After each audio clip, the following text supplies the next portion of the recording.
On today's Primetime Local News, hemp recycling, how farmers are using it for fertilizer in the new decade. Helps you increase food production more, which the world's going to need. It's got tremendous potential. And the Bobcats gear up to host a team that their head coach had played for tomorrow night. The joys of junior hockey, it's no different than a player that gets traded. You got to go back to that. You're always looking for success in that time. Plus, we chat to Becca Lawrence about the SPCA's highlights and challenges in 2019 and a look ahead to 2020. This coming year, since last year was a bit of figuring everything out, this year it's really just trying to figure out more solid ways of income kind of thing.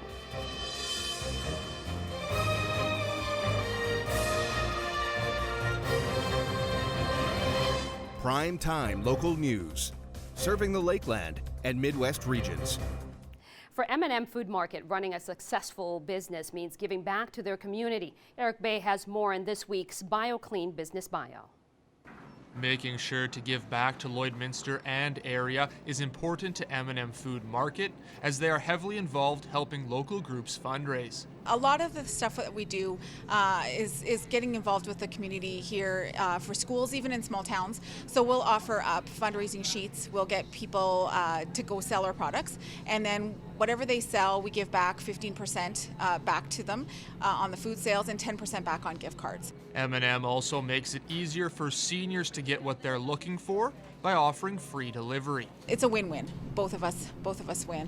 And then we do actually do a little bit of goodwill too in terms of the seniors. We do a delivery program for the seniors in their homes and the senior homes. We've done that since we've started the franchise here 8 years ago when we took over, and it's just something that we do not for any profit, just mostly just as a goodwill. Shopping is also made easy as M&M gives people the opportunity to click and collect, finding what they want online and having it ready for them when they get to the store. That's become a huge part of our business, click and collect. So going on our website, putting in your order, we pick it, and within the hour it's ready to go. You come and pick it up, and you just pay here at the till, and you're on your way. So we do all the work and get it ready for you, and then you're on your way. The food market has appetizers, side dishes, and desserts. And that's this week's BioClean Business Bio. Homes are for everyone. Your home is your sanctuary, your oasis, your safe place. Let our family take care of yours while you get back to your life. And now a look at your weather with our Abby St. John.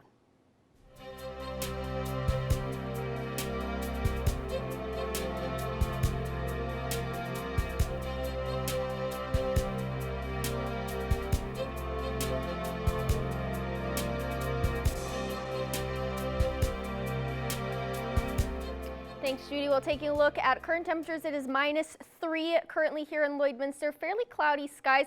We did see a fairly nice clear day today. However, there's about a 30% chance that it could snow early this evening, but nothing too severe. 27-kilometer-per-hour winds coming in from the west-northwest, making it feel like closer to -10 with that wind chill. Across Alberta, in Cold Lake, it's -2. Also out in Edmonton, it's also -2. -4 in Edson, Whitecourt, and Athabasca. -6 in Red Deer and Jasper, and -7 out in Rocky Mountain House. And on the Saskatchewan side, -2 in Meadow Lake and Melfort, -1 in Prince Albert, and -3 in Saskatoon and in North Battleford. And overnight in North Battleford, the clouds will separate and become a nice clear sky tonight, but the temperature will drop to -14 degrees, and that wind will slow down just a little bit to 19 kilometers per hour coming in from the west-northwest, and slow down to 9 kilometers per hour coming in from the southwest tomorrow, with a daytime high of -10 and a mix of sun and cloud throughout the day. In Cold Lake, it'll also clear off tonight, and that temperature will also drop to -14, and that wind will stay steady at 13 kilometers per hour coming in from the west. And then tomorrow, it will be a daytime high of -8 and 11 kilometer per hour winds coming in from the south-southwest, with a mix of sun and cloud. And then here in Lloydminster, it will also clear up overnight and drop to -14, and that wind will be at 20 kilometers per hour coming in from the west-northwest. And then tomorrow, we'll have a daytime high of -9 line, and that wind will be at 11 kilometers per hour coming from the south-southwest with a mix of sun and cloud and a low of -14. With that wind chill, it will feel closer to -19 with that high. And then on Saturday, it'll be a high of -1, but feel closer to -16 with that wind chill and a low of -11. A low of -11 also on Sunday with a mix of sun and cloud throughout the day with a high of -8, which will feel closer to -21 with that wind chill. That's a look at your 3-day forecast. We'll have more news coming up after the break.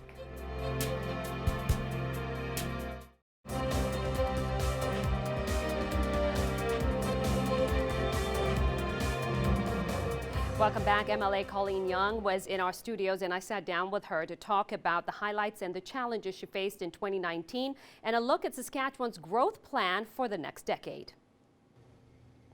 We are here with Colleen Young, MLA with Lloydminster, Saskatchewan. Thanks for coming by. You're welcome. It was good to have you here. And there's so much has happened this year for you guys. Absolutely. We should talk a little bit about the highlights, some of the good things that have gone on throughout 2019. Yeah.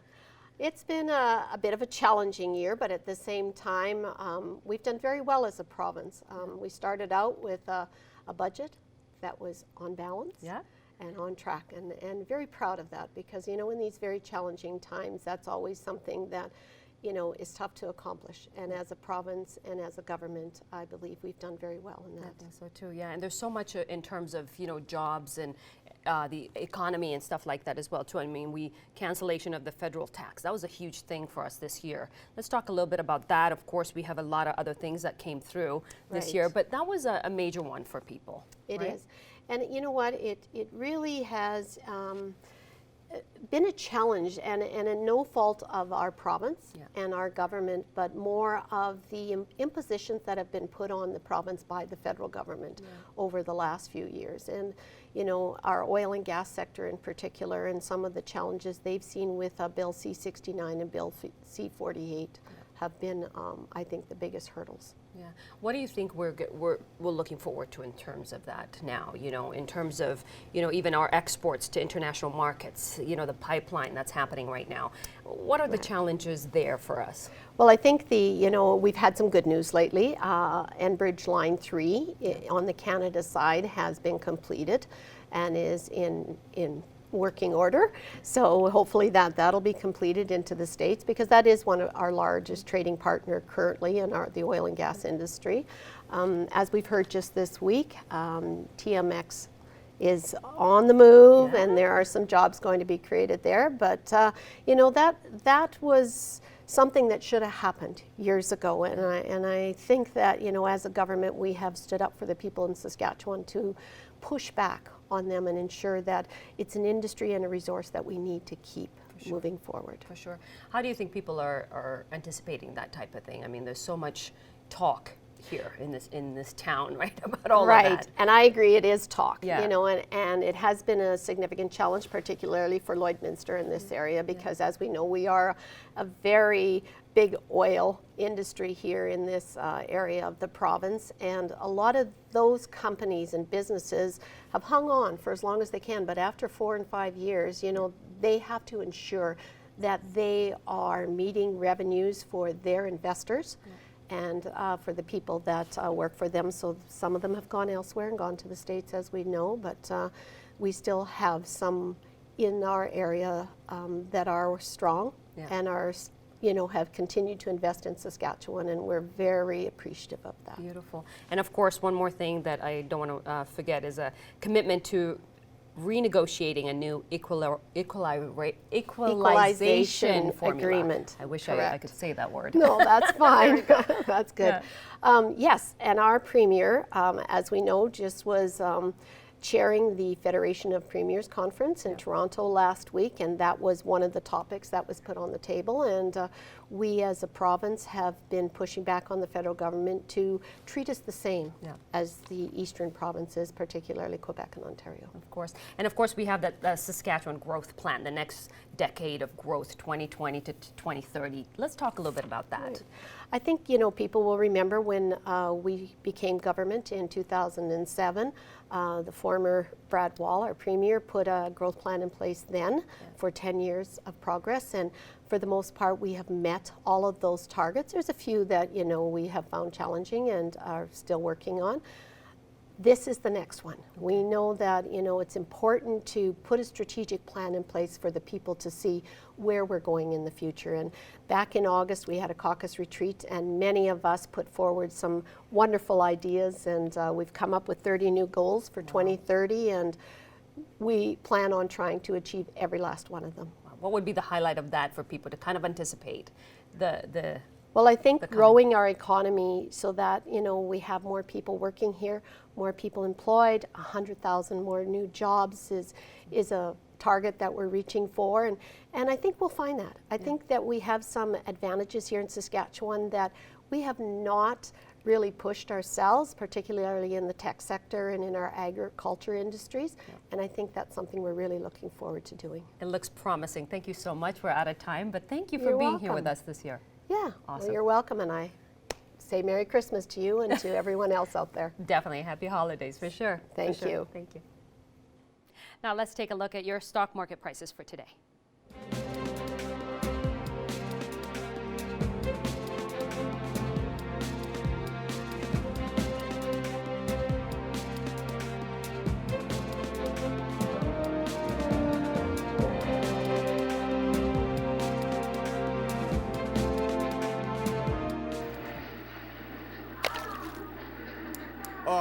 First General Services. When you require prompt emergency service, the first F word that should come to your mind should be First General Services.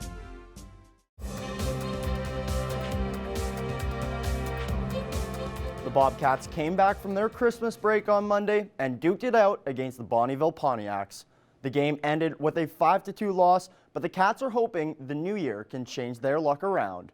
The Camrose Kodiaks will be in town Friday night.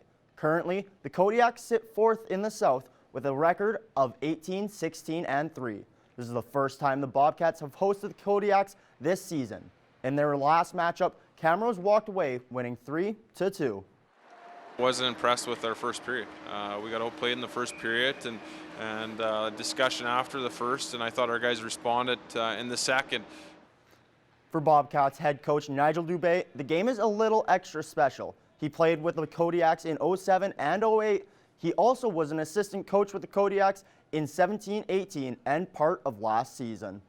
The joys of junior hockey, it's no different than a player that gets traded, and you got to go back to that.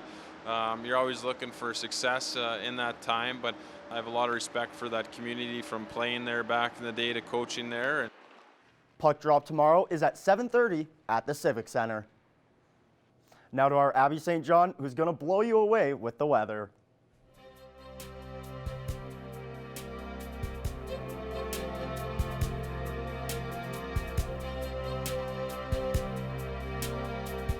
Thanks, Evan. Well, if you're outside currently, you may be blowing around as the wind is fairly strong as of right now. There's about a 30% chance that we could see some light snowfall this evening, but nothing too severe. Out in Edmonton, our satellite radar over the past couple of hours, they'd experienced a bit of a snowfall into the Vegreville, Marwayne area, and up in Bonnyville, St. Paul, and Cold Lake as well, as it makes its way to the Saskatchewan side, and heavier cloud coverage throughout both provinces. Up in Isle Cross, has seen some snow activity over the past couple of hours, and then down in North Battleford in the Maidstone area as well. Current temperatures -3 still here in Lloydminster, as well as in Isle Cross, Green Lake, North Battleford, and Macklin. -5 in Maidstone and St. Walburg. -2 in Meadow Lake, and -4 out in Pearceland. And on the Alberta side, -2 in Vermilion and in Edmonton, and up in Cold Lake. -3 in Lac La Biche and in St. Paul. -4 in Bonnyville and Wainwright. -5 out in Provost. And tomorrow, daytime high of -9 here in Lloydminster, as well as in Marwayne, St. Paul, and -8 in Bonnyville, Cold Lake, and Vermilion. -7 in Wainwright, Vegreville, Lac La Biche. -5 in Edmonton, and -6 down in Provost. And on the Saskatchewan side, -9 up in Isle Cross and down in Maidstone. -6 in Macklin, -10 in North Battleford and St. Walburg. -8 in Meadow Lake and Pearceland, and -7 in Green Lake. Overnight across the region, Meadow Lake, Isle Cross, and Pearceland could experience some snowfall overnight. And then the rest of the region is fairly cloudy in places like Bonnyville and Murnum and Wainwright. And then Provost, Paradise Hill, and Unity are sitting fairly clear overnight. And temperatures are ranging between -11 and -16. Nationally across Canada, current temperatures in Vancouver +3 with rainfall, -4 in Regina, -14 up in Yellowknife where they're experiencing some snowfall, -2 in Quebec City, -1 in St. John's, and +1 out in Halifax, +6 in Toronto. Over the next 7 days, a high of -9 and a low of -14 for tomorrow with a mix of sun and cloud. Then start your weekend off on Saturday, a high of -1 and a low of -11. On Sunday, a nice sunny day with just a little bit of cloud coverage throughout with a high of -8 and a low of -11. To start your week off again on Monday, it'll be a high of -12 and a low of -15 with a mix of sun and cloud. On Tuesday, a nice sunny day with a high of -15 and a low of -22. High of -15 also on Wednesday, but a fairly cloudy day with a low of -24. And then on Thursday, it'll drop to -18 with a low of -25. That's a look at your 7-day forecast. We'll have more news in the question of the day coming up after the break.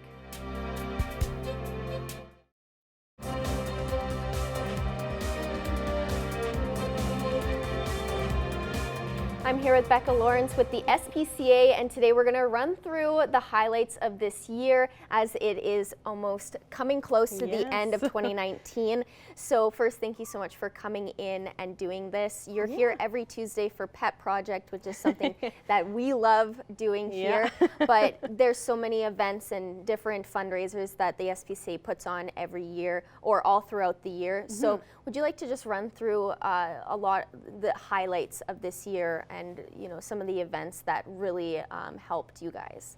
Yeah, I mean, like obviously our Jail and Bail is coming up, and I mean we, like this past year we had a lot of changes, so we didn't have a whole lot of time for any bigger events kind of thing. But I mean, we had all of our glitter tattoos all summer at all the individual events like Canada Day, things like that, and those really do help. I mean, kids love glitter tattoos, so it seems quite popular. But yeah, we're really trying to find out new fundraising ideas for the new year kind of thing, something that's a little bit more consistent to bring money in continuously. And you also had a few clear our shelves events. Yeah. One was kind of national, and then you guys put on your own. So how did those events, because you were able to adopt out so many animals and actually clear out all your cages. So just tell me a little bit about, how that helps you guys and what that kind of means for the SPCA. Yeah, I mean, like the Clear Our Shelters, it's a Saskatchewan-wide event, so that one's nice. We were able to find, I think it was 41 homes for these cats. And I mean, obviously, they go for free, kind of the adults go for free and the kittens are $50. But I mean, it's something that, it finds them a home, and more often than not that we're really finding these animals aren't coming home, they're not being rehomed sort of thing. And people are taking care of them. So, and then our own events even too, with just a little bit of an adoption fee, it still did really well. And it's just basically trying to find these animals homes. So, we get full, and then sometimes even in that aspect, it's overwhelming for people when they do come in and they can't really fully see everybody's personalities too. So it's nice in the sense just to get those animals a new home and then kind of start fresh. Because I mean, it is what it is. We fill up again, kind of thing. There's lots of cats needing homes still.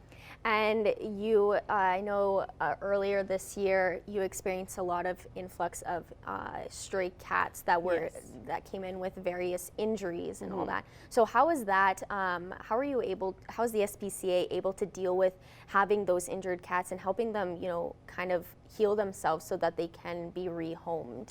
Yeah, I mean, major thing, the public, they're the ones that give us those donations to be able to get those animals the care that they need.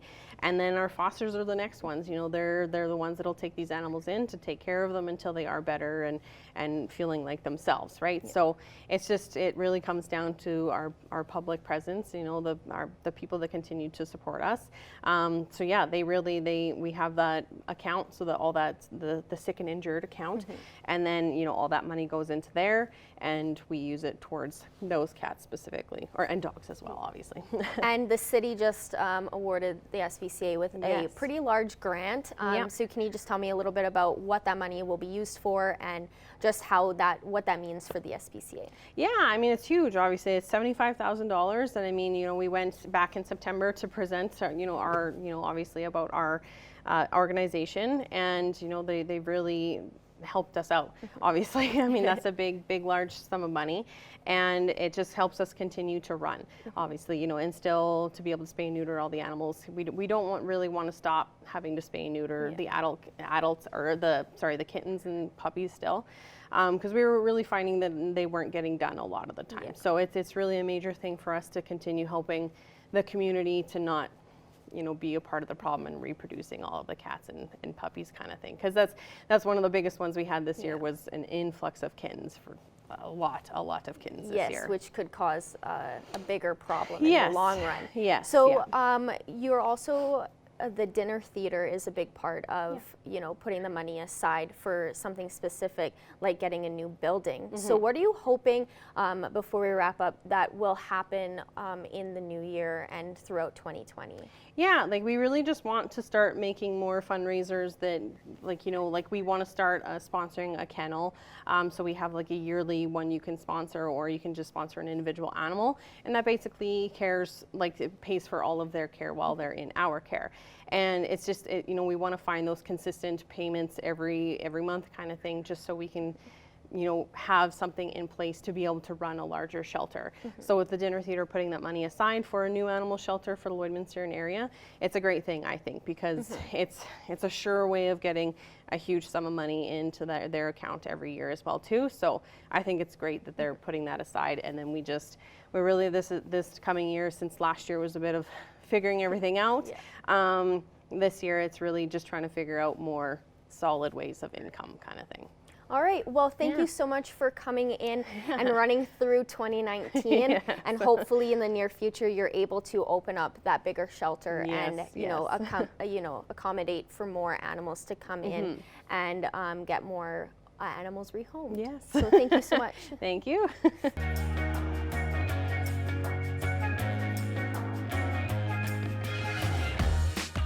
And the question of the day, what is one thing you will do in 2020 that you love doing in 2019? I have to say playing basketball was always something that I love to do at the beginning of the year. So I'm going to follow through with that this year for sure. Yeah, when the weather is nicer and the sun is out and there's no snow around, that's always a fun activity to do. Sure. Yeah. There was a comment, someone did comment saying geocaching.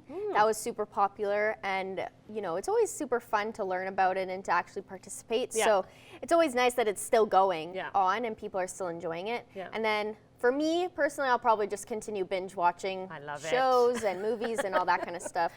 Because that's just what I do. Yeah, and I love doing that too. I do it too. Yeah. And I think the other thing that will continue in 2020 is Pets of the Day. Of course, thanks for sending the pet pics of the day for us for a chance to win a gift card from the Pet Pad.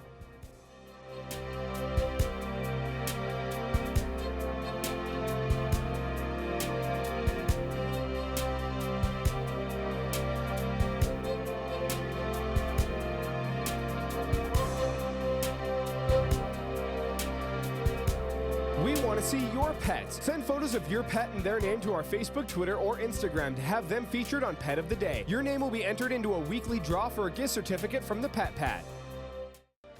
Hey, it's Justin Marshall from Primetime Local News.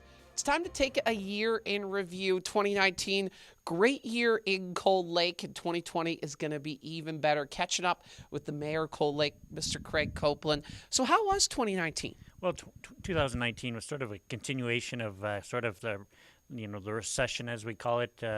We're going into our fourth and fifth year of it, and so but we did get some highlights. This year, of course, the big project in the area, of course, was the water line going to Cold Lake First Nations in the south, and also down to the town of Bonnyville. So a big project because a lot of local companies were involved. So put a lot of locals to work, and it's like pretty much the biggest provincial spend ever in this area in my entire time as mayor. You're talking about close to $80 million of provincial dollars was spent on the water line. So when you look at all the capital projects that the province does over the years, you don't see a lot of projects in northeastern Alberta. You know, when I say northeast, I'm talking about Lloydminster to Vegreville, up to Lac La Biche and over to Cold Lake. We've kind of been off the radar for many years, and so this waterline project is the first big project in a long time that you're actually seeing some of the return of the dollars back into the Lakeland area. How big is that? Because I mean, water's life, and I myself, I'm on Bonnyville Water, and I'm not going to knock it, but it's different. It's different. You know, it's all about you know, the residents of the Bonnyville getting better drinking water. It was a quality of life issue. That's why the province stepped in there and said, you know, because the provinces are the ones that decides where the drinking water sources are going to be, and so they came in and helped out the town of Bonnyville in a big way with this water line. So they've decided, the province that is, that Cold Lake can sort of provide drinking water via the water source for over 100,000 people in the area. So of course we don't have 100,000 people in the area, but we're certainly going to be, the water's going to go down to Bonnyville, and then there's going to be other legs attached to the pipe, and so possibly Frog Lake and others will be getting the drinking water from Cold Lake. And so for the city of Cold Lake, how we benefit from the project is there's going to be some upgrades to the water treatment plant, so that's going on right now by the beach.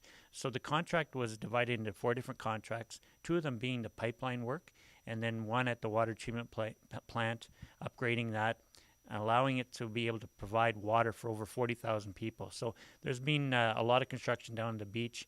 It's impacted a lot of the Cold Lake residents. As you can imagine, bringing the pipeline through town was unsettling. A lot of people's houses, the pipeline's going right by their house, a lot of digging, and hopefully it'll be all up and running by this coming summer. Really exciting news in 2019. If you're a Starbucks fan, Cold Lake got Starbucks. It was, yeah. I mean, it's great. You know, over the years, we've always trying to be lobbying. People always say, when are you going to have Starbucks in your community? And so we're really excited that Starbucks is here. Some investors have put up a building. Starbucks is coming in, and then there's possibility of Edo Japan also coming in beside them. And so, you know, it's great to see the business community taking risks because, as everybody knows, I mean, the areas, there's a lot of people out of work right now. The oil business seems really flat. Nobody's investing. But once those pipelines once you see those pipelines in the ground and actually ready to start taking product, let's say within a year from now. So we've got the Line 3 issued going to Minnesota right now. That's sort of held up in the courts. You got Keystone, again, held up in the courts in the United States. And, of course, the Trans Mountain, which local Cold Lake and Bonnyville people are out there working right now on the pipeline. So that's encouraging. And so eventually you'll see this area turn around. Really quickly, speaking of turning around, Prime Minister Trudeau was cornered by President Trump just recently to spend more of our GDP, about 2%, on military spending. Cold Lake, big military town. Do you think we'll benefit from that? Oh, absolutely we are. We're seeing the new fighter jet program, so that's going to be replacing the F-18s, and you know it's long overdue. Can you imagine flying a plane that was built in the early 80s? The men and women of the Air Force do a great job keeping those planes up in the air, and so it's great that our pilots are going to have a new fighter plane, and so that'll come on stream probably about 2025, 26. But what's happening probably next year this time on the base is a lot of the hangars are going to start to be knocked down, and brand new infrastructure is going to be built on the base. Rumor is about $500 million worth of projects over the next several years on the base. Craig, really appreciate your time. Great year in review, and can't wait to see what 2020 brings us. Oh, yeah, me too. For Primetime Local News, I'm Justin Marshall. We'll send you back to studio.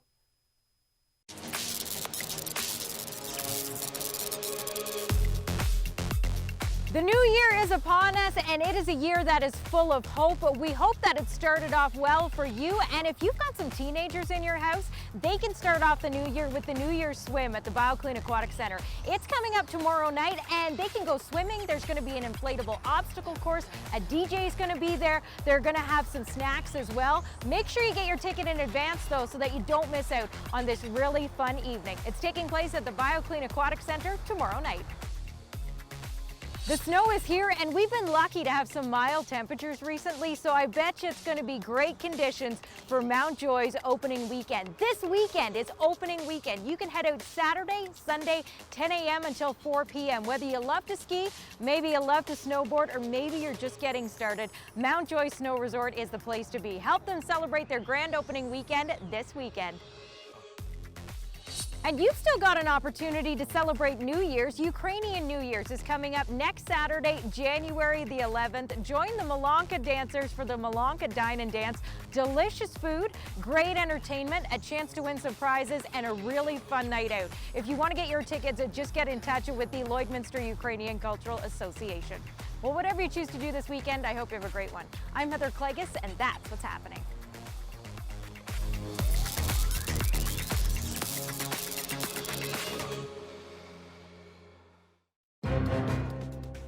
Furniture set and design supplied by Furniture Gallery and Furniture House, downtown Lloydminster.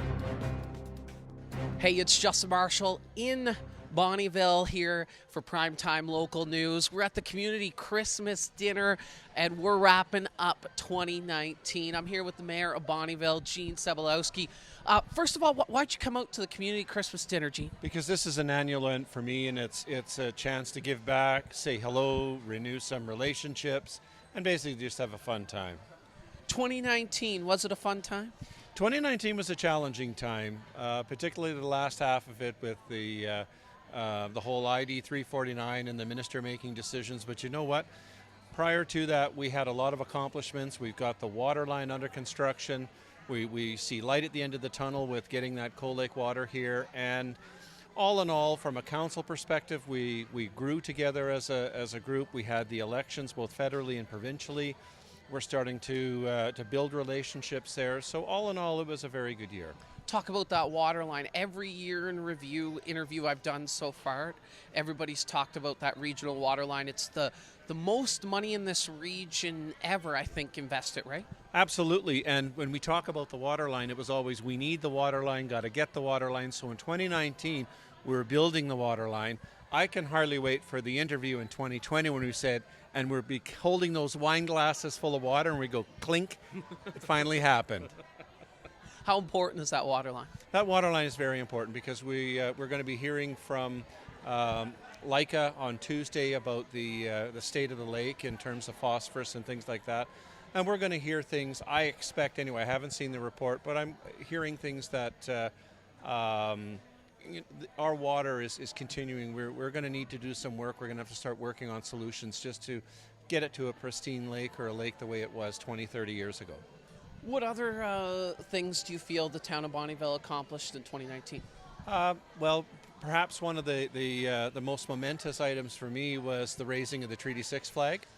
For me, that was intensely satisfaction for myself because we are, and recognizing that we do have our Indigenous neighbors, that we are on lands that have been used for a number of years prior to our arrival here. And we have to respect that, and we also start respecting that in our decision making. So we have the flag flying in our chambers. In 2020 moving forward, we want to do that with the Métis Nation as well and start flying that flag as well. I was actually at that flag raising, and one of the things stuck out to me was a lot of the First Nations leaders said, this finally happened. We've been trying to work for it for 30, 40, 100 years, and it finally happened. Why do you think they felt so special about it? Because they actually have been saying, you know, hey, what about us? And, you know, we have issues, we have things that we need to say, but nobody was listening. Or very little, but it's really taken, you know, a turn of governments and things like that. And a lot of sitting down and actually speaking with elders and speaking with people that there's a lot of contribution and there's a lot of opportunity to partner, and it's the recognition and the town. I'm very proud that we were one that were able to do that in 2019. Why did you listen? Because you have to, because everybody brings a voice to the table, and their voice is fairly unique because you know, they have so much rich history here in this area, and it's a matter of the contributions that they can bring, not only in you know, from their culture and things like that, but being able to work together and building those bridges and narrowing those gaps between everybody, just so we can all work in harmony. What needs to happen in 2020 to make it great? I think we need to continue with that. I'm hoping that that fairly soon we'll have the ID 349 issue resolved, and hopefully we close that chapter. We are going to have a lot of healing that needs to happen. We're going to have a lot of things that we need to start looking forward to in our economy. There's some glimmers and some flashlights that are starting to beam through the darkness, but still we're going to have to worry about our economy. We're still going to have to worry about what our federal leaders are doing. But again, it's going to be working together and enhancing this region economically. I think that's going to be our key. What do you want to get done? Well, depending on what happens, we're probably not going to get very much done, or we're going to be able to continue working on some of the roads we need to do, the infrastructure, tackling that with the advent of the ID 349 if we're successful with that. If we're not, we're going to be needing to do a lot of working with the government to try and resolve the issues that basically they got us into in terms of the water line and paying for the water line. Gene, I really appreciate your time, and happy year, happy 2019, and happy 2020. Merry Christmas and a Happy New Year to yourself too. All right, we're going to send it back to you guys in studio. Taking a look at your 7-day forecast for tomorrow, a high of -9 and a low of -14 with a mix of sun and cloud. And then on Saturday, a high of -1 with a fairly cloudy day. And then on Sunday, a little bit more sun with a high of -8. And then to start your week off again on Monday, a high of -12 with a mix of sun and cloud. On Tuesday and Wednesday will be both a high of -15, but more sun on Tuesday than on Wednesday. Then on Thursday, it will be a high of -18 to wrap up your 7-day forecast. Speaking of, stuff for the 2020, you were talking about binge watching, and I said I loved Lost. That was the first thing that I've ever watched in my entire life, starting to binge watch. What was yours? You were saying? I think it's a safe bet to go with because I've watched so many. I don't even know when I started binge watching, but I think the first show that I actually watched continuously was CSI Miami. Really? Yes. The whole thing? The whole 10 seasons. Yep. That's awesome. Took me a couple weeks, but I did it, and then it just started. Yeah. I'm glad I found out. Anyway, that's time. Thanks for watching, everybody. We'll see you again tomorrow.